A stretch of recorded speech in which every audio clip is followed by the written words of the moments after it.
Bab 368. Empat laki-laki yang mencurigakan. Mereka semua memiliki mata yang tajam, sengaja atau tidak, pandangan mereka akan tetap tertuju kepada Stella. Kenapa aku lihat wanita itu hari ini tidak bersemangat? Apakah dia sakit? Seseorang yang berjalan di pulau kosong itu, sambil bertanya ke orang di sebelahnya. Hehe, aku tebak, dia hamil, bukankah? Wanita yang sedang mengandung jadi tidak bersemangat. Kali ini tuan muda meminta kita untuk menjaga wanita ini, apakah karena dia sedang mengandung tuan muda kecil? Yang lain jadi takut mendengar itu dan merinding bersama. Tidak mungkin kan? Kalau begitu tanggung jawab kita akan semakin berat. Tuan muda kecil, keren. Mereka berempat bergegas mempercepat langkah mereka, berjalan berjarak 50 meter di belakang Stella. 10 menit kemudian, sebuah kapal kecil berhenti di pulau kosong itu, seorang laki-laki melompat ke tepi laut, lalu menyerahkan tangannya ke seorang wanita, membantu wanita itu ke tepi laut. Saat wanita itu melompat, langsung masuk ke pelukan laki-laki itu. Mereka berdua berpelukan, sambil tersenyum hangat. Sayang, setelah tugas ini selesai, kita bisa menjalankan kehidupan yang normal. Aku akan begini, setiap ada waktu luang akan memelukmu. Apakah kamu pernah berpikir, kita memiliki berapa anak?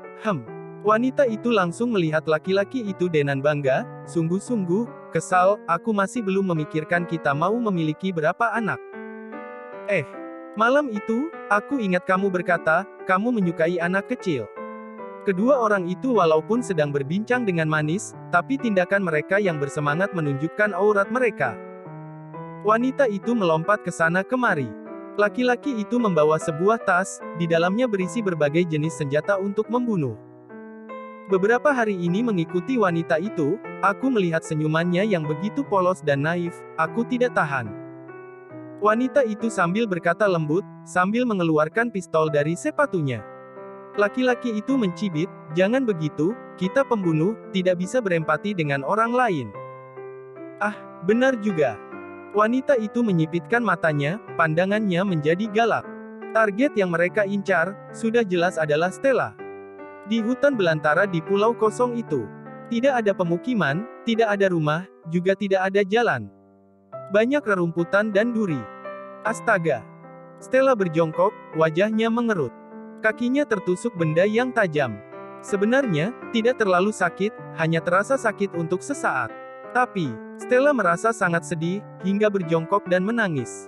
Menangis saja, selalu tidak ada kesempatan untuk menangis, sekarang sudah ada alasan untuk menjatuhkan air mata ini. Stella tidak melanjutkan langkahnya, dia mencari sebuah batu untuk diduduki, dengan wajah yang gemetaran dan menangis. Ada apa? Di mana yang sakit? Jangan menangis, orang lain sudah berjalan jauh, jangan nangis lagi. Cepat berdiri, kita lanjut berjalan, ikuti yang lain. Kacamata hitam bergegas kembali, berdiri di samping Stella, sambil menghibur dia. Air mata Stella mengalir deras, kepalanya bergoyang, suaranya penuh dengan kesedihan. Tidak, aku tidak ingin berjalan lagi, kamu pergi saja. Aku akan beristirahat di sini, kakiku tertusuk, tidak bisa jalan. Sebenarnya bisa jalan, sebenarnya tidak ada masalah besar, hanya saja, dia ingin memberikan waktu sendiri untuk dirinya sendiri, dia ingin sepenuhnya menghadapi kesedihan itu. William, bertunangan dengan Fanny Wang. Apa? Kamu tidak ingin lanjut berjalan? Mana boleh begitu? Kacamata hitam dengan matanya yang besar, menatap Stella dengan tidak percaya, lalu melihat ke teman-teman mereka yang sudah jauh, lalu berkata, astaga, kamu tidak bisa menyerah begini, terlalu berbahaya. Tidak boleh tidak melanjutkan, harus berusaha lanjut. Ini pulau kosong, tidak tahu ada binatang buas apa yang bisa muncul, apakah kamu tidak mau hidup lagi? Menurutmu seorang perempuan duduk diam di sini, apakah tidak berbahaya? Tidak merasa takut. Semua sudah begini, aku masih harus takut apa? Maksud Stella adalah William sudah selingkuh, sudah bertunangan dengan orang lain, dia harus memikirkan apa lagi? Hidup ya hidup, mati ya mati, untuk sekarang, dia tidak ada semangat lagi. Urusan William dan Fanny Wang bertunangan ini, membuat dia tiba-tiba sadar, ternyata tidak tahu kapan, William sudah masuk ke dalam hatinya, masuk sangat dalam. Dewa sangat jahat, kenapa di saat dirinya tidak bisa melepas dia, malah membuat dirinya sadar laki-laki itu membohongi dia. Terlalu menyakitkan hati, terlalu sedih. Astaga, kamu bukannya hanya tertusuk saja, lanjut berjalan pincang saja tidak bisa. Tidak boleh hanya duduk di sini begini saja. Kacamata hitam menarik rambutnya, tidak tahu harus berbuat apa dengan Stella. Kamu tidak usah pedulikan aku, biarkan aku sendirian di sini. Kamu tidak apa-apa kan, kenapa kau merasa kamu aneh? Aku, tidak apa-apa. Tidak apa-apa, ia lanjut berjalan. Bukankah kakimu tertusuk? Kalau begitu aku bantu kamu berjalan ya. Aku tidak mau dibantu, aku hanya ingin duduk di sini. Stella dengan air mata yang mengalir di wajahnya, tidak lagi menatap kacamata hitam. Tidak mengira, kacamata hitam yang gemuk itu masih bersikap sangat baik terhadapnya, tidak meninggalkan dia. Hanya saja, suasana hatinya sedang tidak baik, tidak bisa berterima kasih atas kebaikan kacamata hitam. Kalau begitu, kacamata hitam berdiri dengan ragu, melihat sekelompok orang itu, lalu melihat lagi sekeliling tempat kosong itu, lalu akhirnya dengan kesal, berkata, "Kalau begitu, aku juga tidak akan pergi, aku akan menemanimu." Tidak mungkin kan? Oh garis bawah Stella melotot. Dia ingin sendirian untuk sesaat, dia ingin menangis dengan keras, ingin menangis sambil memarahi William. Kacamata hitam berkata begitu, tapi membuat dia sedih. Kamu tidak perlu mempedulikan aku tidak apa-apa, aku setelah duduk sebentar akan pergi mencari kalian, ya. Kamu pergi saja. Kalau begitu aku akan menemanimu sebentar, lagi pula, aku sudah memilih tempat untuk melukis di sana, di pulau kosong di mana yang tidak boleh melukis. Kacamata hitam duduk di atas rerumputan, merasa bosan sambil melihat sekeliling, memandangi pemandangan. Stella terdiam sedih. Setelah duduk beberapa saat, kakinya yang tertusuk sedari awal sudah tidak sakit lagi. Stella yang sedari tadi duduk dengan enggan, langsung berdiri menepuk bajunya, lalu berkata, "Hei, aku sudah tidak apa-apa, sudah bisa jalan, ayo." Secepat itu sudah tidak apa-apa. Karena kacamata hitam gemuk, dia mudah lelah, tidak suka olahraga, dia berbaring di rerumputan dengan senang, mendengar perkataan Stella, merasa tidak bisa berpisah dengan rerumputan itu, dengan perlahan bangun. "Ayo, sosok teman-teman kita sudah tidak terlihat, kalau tidak jalan, kita akan tertinggal." Stella mengomel, sambil melihat rerumputan yang terhembus angin. Sudah cukup sedih ditinggal oleh William, kalau sampai bertemu dengan binatang buas dan digigit, bukankah itu akan menjadi lebih tragis lagi? Stella yang kurus menundukkan lehernya, mulai merasa takut. Ya sudah, ayo, harus lebih cepat sedikit. Kacamata hitam tersenyum lebar, jalan bersampingan dengan Stella.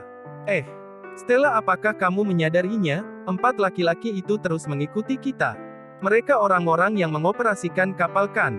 Kacamata hitam berkata dengan bisik-bisik, melihat ke belakang dengan misterius. Apa? Siapa? Stella melihat ke belakang dengan terkejut dan tenang. Memang benar, berjarak 100 meter dari mereka, ada 4 sosok orang yang mengikuti mereka. Mereka berempat terus mengikuti kita. Kacamata hitam menganggukkan kepalanya, iya.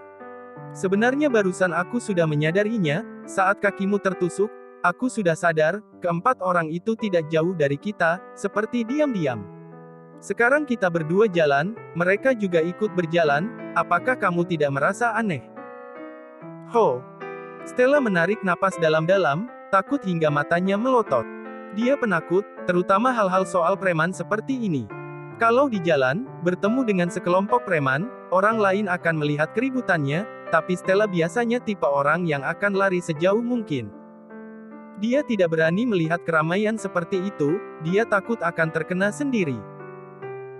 Sekarang, di belakang mereka berdua, ada 4 orang aneh yang mengikuti mereka, sungguh menakutkan, bulu kuduk mereka sampai berdiri. Mereka bukan perampokan. Stella berdiri, bertanya begitu sambil bergetar, kacamata hitam juga ketakutan. Lidahnya terbelit, ekspresinya seperti otaknya kebingungan. Gigi atas dan bawah kacamata hitam bergetar sambil berkata, tidak mungkin kan. Walaupun dengan tubuhku seperti ini, seperti kucing gemuk tapi masih perawan.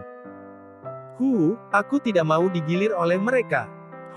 Stella takut dengan perkataan, digilir, yang dikatakan kacamata hitam. Digilir. Tidak mungkinlah. Mereka berempat berniat melakukan apa? Sungguh menakutkan. Kalau begitu kita harus bagaimana? Stella menundukkan lehernya, wajahnya yang kecil terlihat pahit. Kacamata hitam tiba-tiba merasa kakinya lemas. Bagaimana kalau begini? Kita berjalan ke depan pohon itu, kita lempar topi kita ke sebelah kiri, lalu kita lari ke sebelah kanan. Apakah kamu sudah lupa, pernah ditayangkan seperti ini di televisi? Baik-baik. Kita lakukan seperti rencanamu. Stella tidak ada ide lain lagi, dia sudah mengatakan apa yang dia tahu, mereka sudah kebingungan seperti ayam dengan otak yang kecil. Mereka berdua melihat keempat orang yang ada di belakang mereka dan berjalan ke depan sambil kaki yang bergetar. Bab 369. Pistolnya menodong dia. Akhirnya mereka sampai di pohon yang tadi mereka bicarakan, bibir Stella menjadi pucat karena takut. Soal William selingkuh, soal William bertunangan dengan wanita lain, semua itu hanya menjadi awal belaka, sekarang dia sedang di bawah pengaruh akan takutnya, digilir. Cepat lempar topi itu. Stella mendorong kacamata hitam. Kacamata hitam hampir terjatuh dan dengan gugup menjatuhkan topi itu ke sisi kiri rerumputan, lalu membalikkan badan, menarik Stella berlari ke sebelah kanan.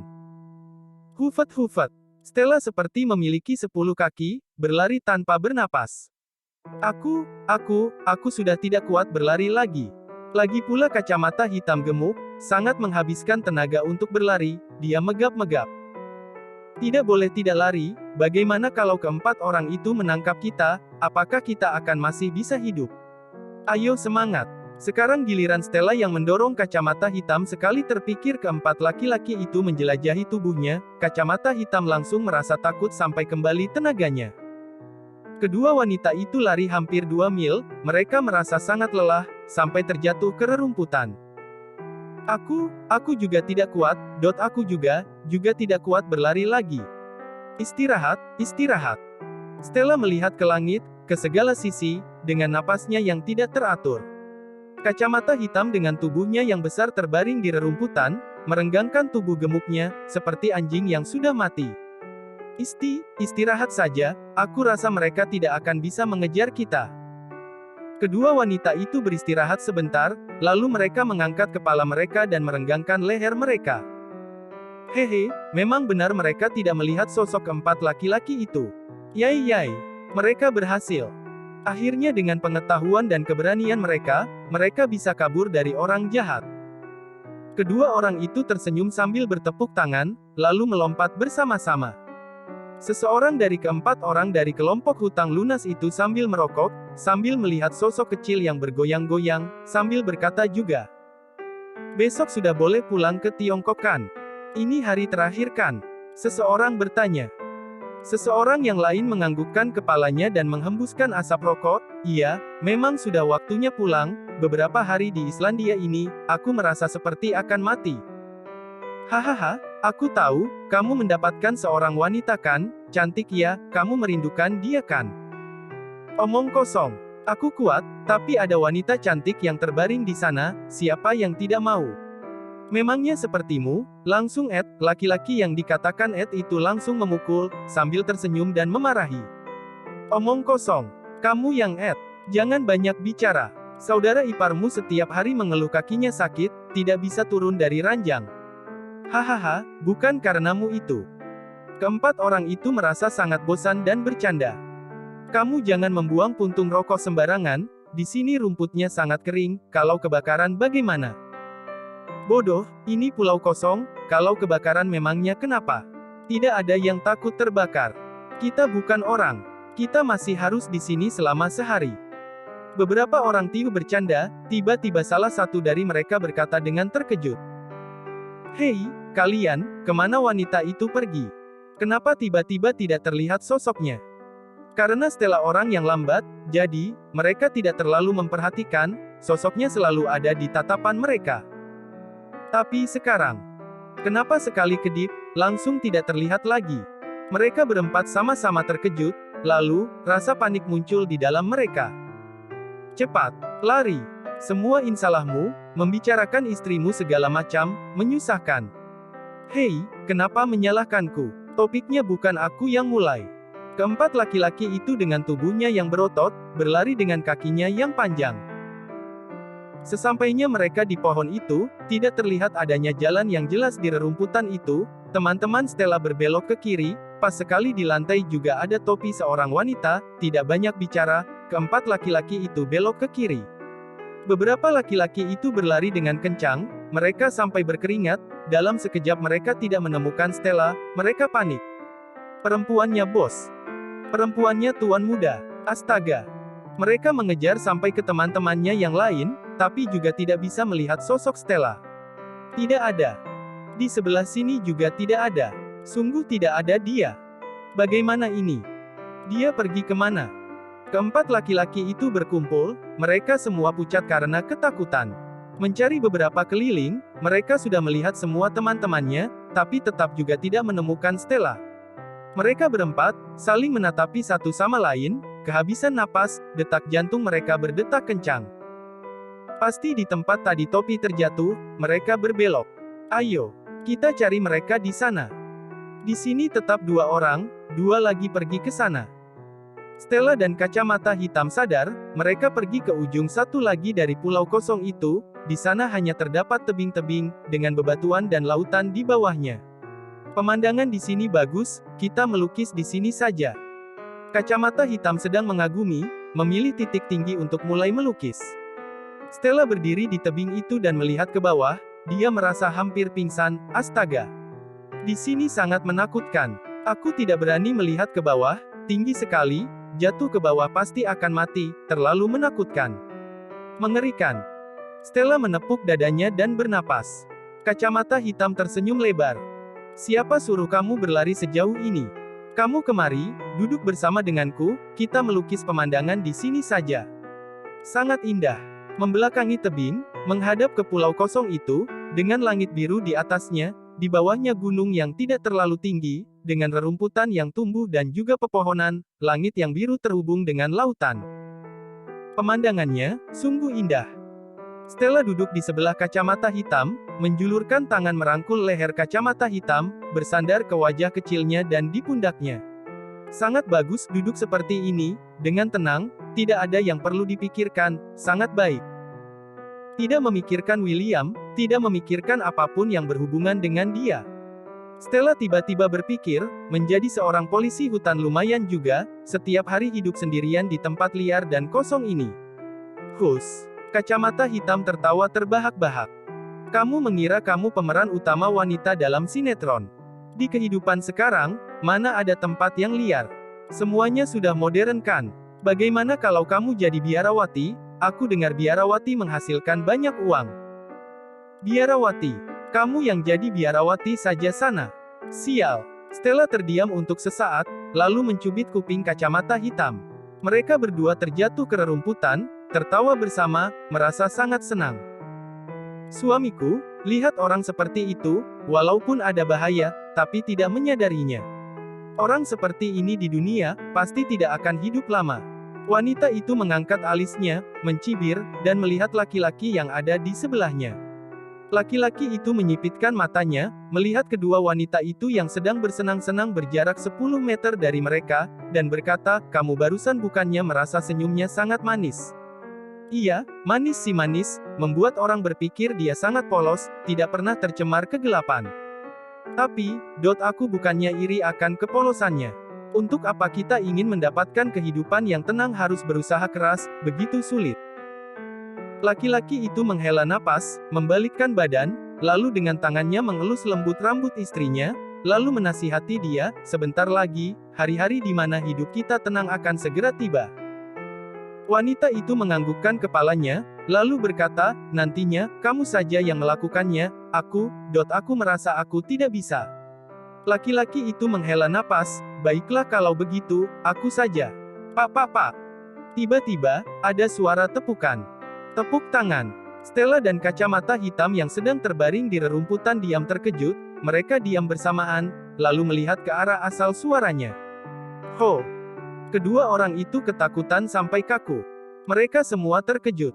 Seorang laki-laki dan seorang perempuan. Laki-laki itu terlihat seperti jenderal dari neraka, wajahnya tidak ada ekspresi dan dingin. Wanitanya juga terlihat sangat galak. Membuat Stella dan kacamata hitam takut adalah mereka berdua membawa pistol. Pistol. Yang pertama kali dipikirkan oleh kacamata hitam adalah, itu pistol asli atau palsu. Tidak mungkin di pasar bisa membeli sebuah pistol air yang terlihat sangat mirip dengan pistol asli kan? Stella melebarkan pemandangannya, dengan bodoh menatapi kedua orang itu yang terus mendekati mereka, lalu bertanya, kalian mencari siapa? Laki-laki itu menepuk tangannya dan berkata tanpa ekspresi, orang yang ingin bertemu dengan dewa, bisa sebahagia ini. Apa? Maksudnya apa? Stella membuka mulutnya lagi. Dewa, bertemu dewa. Maksud dia apa? Bahkan tidak mengerti apa yang aku katakan. Artinya adalah, kamu akan mati, sekarang, aku kirim kamu ke dewa. Laki-laki itu berkata dengan lembut dan sudah menodong pistol yang menggunakan peredam suara di kepala Stella. Kacamata hitam menutup mulutnya dan menarik napas. Astaga, ini adegan film ya. Benar-benar ada pembunuhan seperti ini.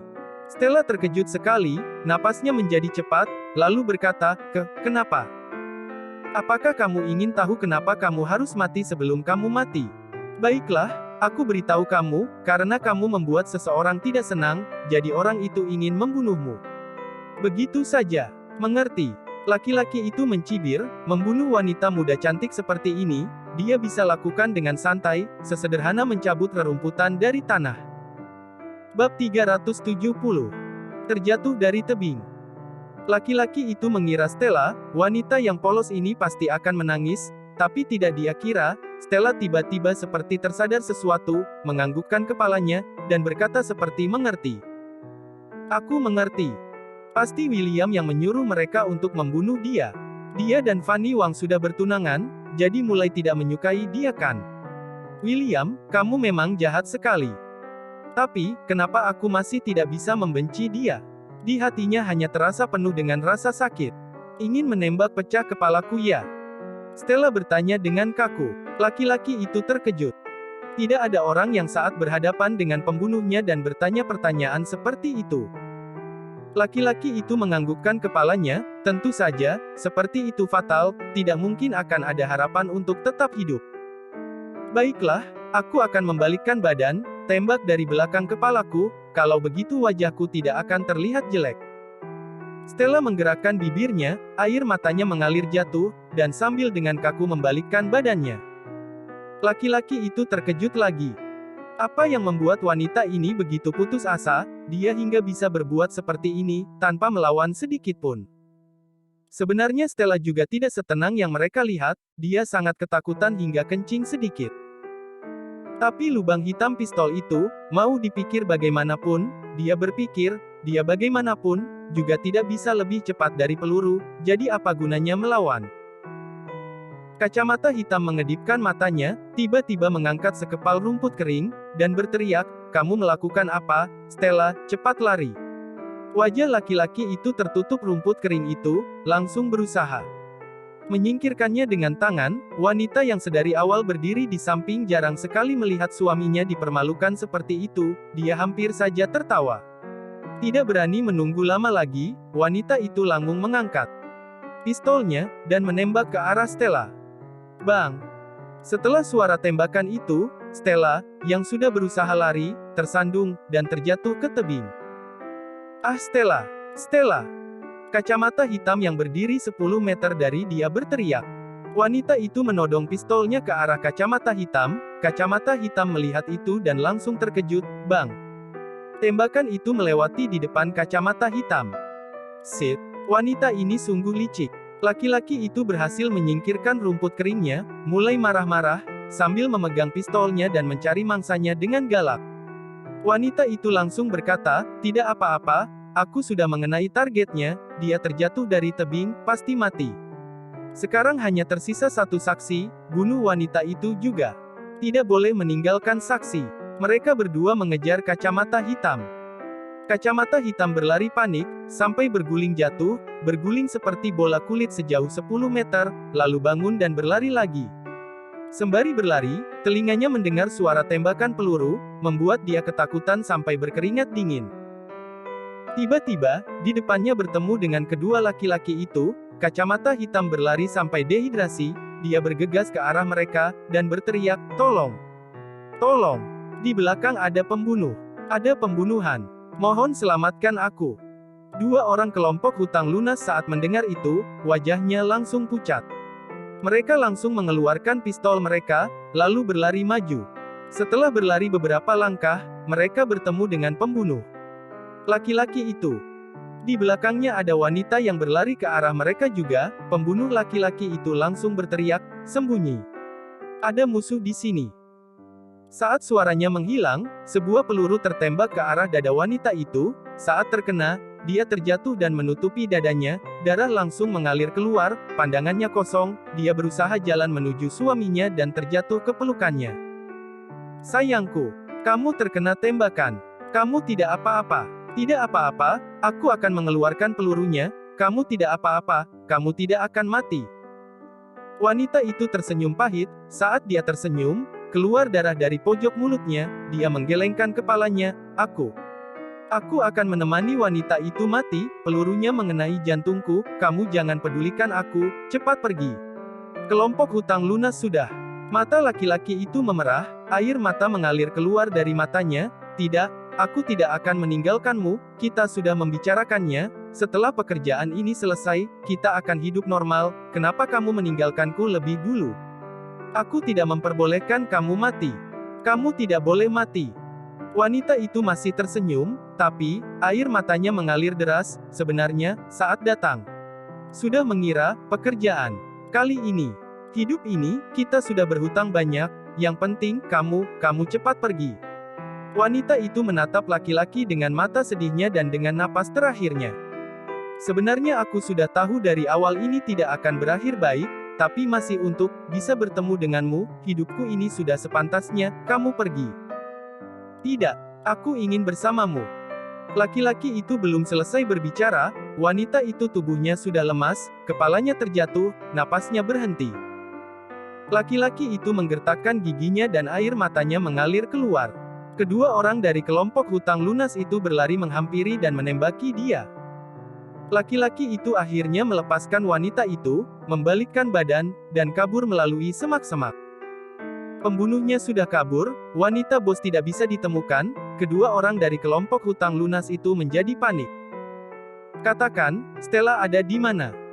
Kedua laki-laki itu berjongkok dan bertanya kepada kacamata hitam yang terbaring di tanah. Kacamata hitam baru bisa mengembalikan napasnya, sekali mendengar mereka bertanya soal Stella, dia langsung menangis kencang. Teman sekamarku. Kamu cepat sekali mati. Mendengar kata, mati, kedua laki-laki itu terkejut sampai ekspresinya berubah. Di sini, aku mendengar suara tembakan, menembak Stella, lalu dia langsung terjatuh dari tebing di sini. Kacamata hitam berkata sambil menangis, menunjuk ke tebing. Kedua laki-laki itu bergegas menghampiri, berdiri di ujung tebing, mereka berdua langsung terkejut. Astaga, tingginya 30 meter. Di bawahnya juga bukan air laut, tapi langsung batu. Abis sudah. Terjatuh dari sini, tapi mati. Kedua orang dari kelompok hutang lunas itu terdiam bodoh. Mereka pencuri kejam, pernah membunuh banyak orang, juga pernah dikejar pembunuh, sudah biasa melihat hidup dan mati. Tapi Stella ini tidak bisa. Dia tidak boleh mati. Dia adalah orang yang diperintahkan atasan mereka untuk dilindungi. Kedua itu saling menatap satu sama lain dengan rasa putus asa di mata mereka. Jangankan wanita bodoh Stella itu, bahkan mereka, laki-laki yang bisa sedikit bela diri saja pasti akan mati kalau terjatuh dari sini. Stella, teman sekamarku, walaupun aku bukan lesbian, tapi aku sangat menyukaimu. Aku sangat menyukai sikapmu, kamu mati begini saja, kamu mati menderita.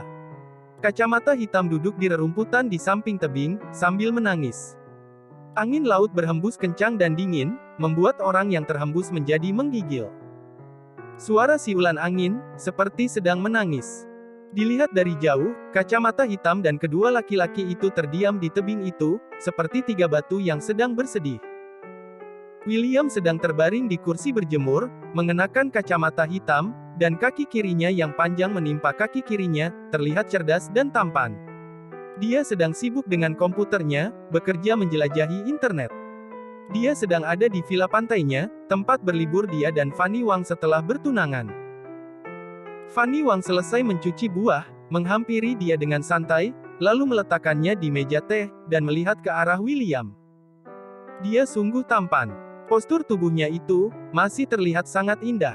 Walaupun dia tidak menghiraukan dirinya, menganggap dia seperti angin lewat, melihat dirinya saja tidak, tapi dia masih merasa cukup senang bisa tinggal satu rumah dengannya. Ternyata, bagaimanapun bersama dengan seorang laki-laki yang tampan, pasti akan merasa senang. Yang membuat Fanny Wang paling tidak bisa terima adalah, bahkan dia makan saja tidak satu meja dengan dirinya, seperti dalam hubungan pertunangan ini, hanya dirinya sendiri yang mengakuinya. Tidak apa-apa. Dia bisa tahan, harus tahan, nantinya akan berubah. Dia bisa melewati semua itu. Dia yakin, nantinya, dia pasti bisa mendapatkan semua yang dia mau. William, makan buah ya? Dia bertanya kepada William dengan pelan, sambil mencuri pandang wajahnya yang tampan. Jari William sedang mengetik di keyboard dengan fleksibel dan matanya terpaku ke layar, lalu dengan cepat dia membuat keputusan dan memberikan perintah kepada orang lain. Tidak perlu melihat yang lain, hanya perlu melihat dia mengurus sesuatu hanya memerlukan waktu yang pendek, kamu bisa tahu, dia adalah orang yang pintar. Iya, letakkan di sana saja. William melihat saja tidak ke arah Fanny Wang, dia hanya berkata itu dengan dingin. Wajah Fanny Wang menjadi murung. Tapi dia tidak langsung pergi, dia masih setengah berlutut di sebelah William, mengagumi dia dengan kasih sayang. Hidungnya, bibirnya, keningnya, ekspresinya, bahkan gerakan tangannya, semuanya sangat mempesona. Aku tidak suka orang lain melihat pekerjaanku. Pergi. Kata-kata keras dan dingin William, memecahkan ketenangan tadi, juga membuat Fanny Wang terkejut. Aku tidak melihat kerjaanmu, aku hanya memandangimu. Kata-kata ini, tanpa menunggu penjelasan Fanny Wang, William melambaikan tangannya dengan kesal, maksudnya menyuruh Fanny Wang untuk pergi. Rasa kesal dan jijik di antara alisnya, membuat orang mengerti, betapa jijiknya dirinya terhadap Fanny Wang.